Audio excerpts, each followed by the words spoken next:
dito sa Ayala mga migs. Ito yan itong agid diri.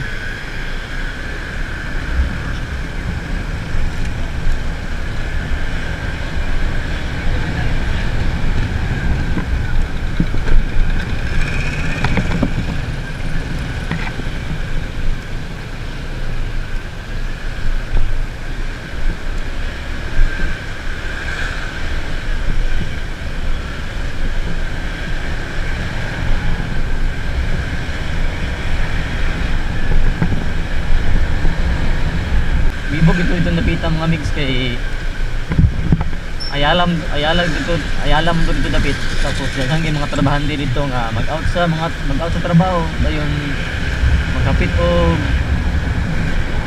pagkaon mangaon dito sa mga karinderya.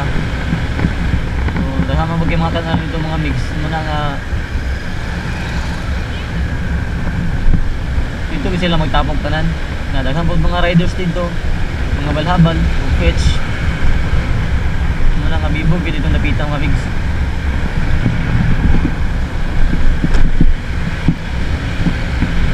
Kung ako din karon sa Osminia Street pagulong ko og Kugon.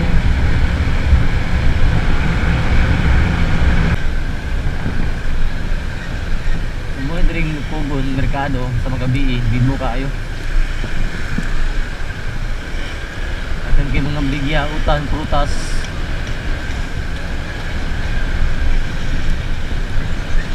Barato ra pud diri napita mga migs. Oh, daghang ikapilian diri mga utan prutas. Tama na sila kadlawon diri.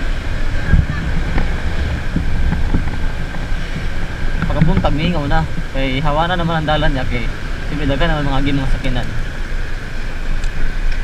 Kuha na sila diya tama magsugo na sila diya alas 6 magsugo na sa gabi so karon alas 10 alas 11 aman sila kadlawon din na daghan kina sila mag-display diya tama sa kadlawon. Sabi no work hard gid ni mga Pinoy ba.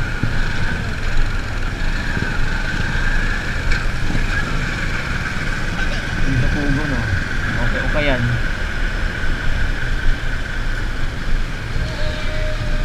So ang oras na karon is alas 10 kapin, habit na mag alas 11. Pero di ko pagyapon ang lugar.